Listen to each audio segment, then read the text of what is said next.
Well, the movie The Irishman really does a nice job in a lot of areas, especially with regard to the history of the Teamsters Union, Jimmy Hoffa, and the folks that he surrounded themselves with. Yeah, there's some artistic license, but one thing that the movie showcases or gives you the impression was the location of where Hoffa was working. Remember that tan building when he came out the front and he basically put the flag backed up full staff when it was half staff after Kennedy was shot. That building was sort of a tan building, nothing at all like the Teamster building where Jimmy Hoffa was working at the time. And here it is behind me. As you can see, very nice. This building, I believe, opened in 1954. So the building that Hoffa seen in, that's not factually accurate. And because the Teamsters doesn't really care for the movie The Irishman, it's pretty clear they decided not to cooperate. Now, interesting, there's a couple of factual things here worth pointing out. So we have the Capitol right over here, just beyond those trees, and if I move, you'll get a better view of it. But this is the building, and on the third floor, upstairs, just above this lobby area, is where Jimmy Hoffa's office was. Apparently, there were a couple of offices, and his son is the current Teamster president and sits in the same chair in the same office with the same overlook of the U.S. Capitol. So interesting history. One more thing here, you'll see this in some, appears to be some granite or marble.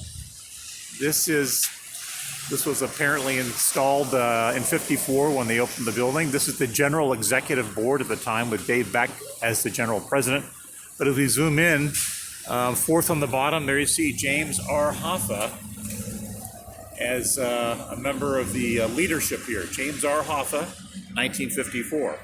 So, movie that I thought does a good job in many areas, but clearly the Teamsters didn't want to cooperate. But inside the lobby area, when I walked in there, they were a little nervous. Some stranger walking in out of the rain, just wearing a suit. But I said, "Hey, is there a museum or something I can look at?" And they said, "Yeah, just right off the corner there." So some really interesting photos of Hoffa's era as Teamsters president.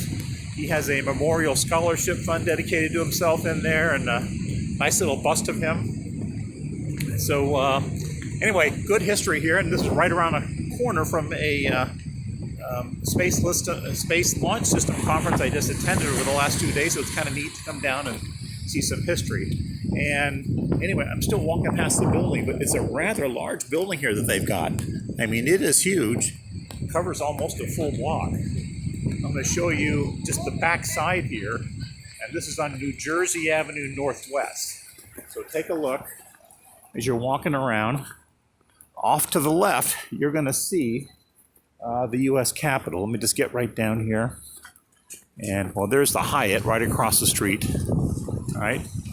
But as we get to the intersection of New Jersey and D Street, you can see the U.S. Capitol just down the way here.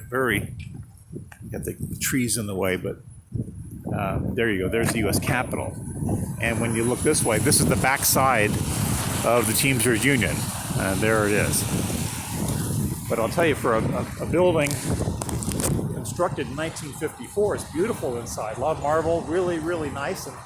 And some photos I'll be posting. So anyway, I love The Irishman. I'm very disappointed it didn't get an Academy Award. I thought Al Pacino and Robert De Niro and Joe Pesci deserve some recognition, but even though it was nominated for 10 Academy Awards, it didn't get one. Not one. Pretty amazing. Anyway, lots of history here in D.C., and some of it rather interesting, given that we still don't really know what happened with Jimmy Hoffa. We have a rough idea. Irishman paints one particular story, but the truth is, as of today, we still don't have the real facts, and most importantly, we don't have the evidence to prove what anybody would say. Thanks for watching. Aloha from D.C.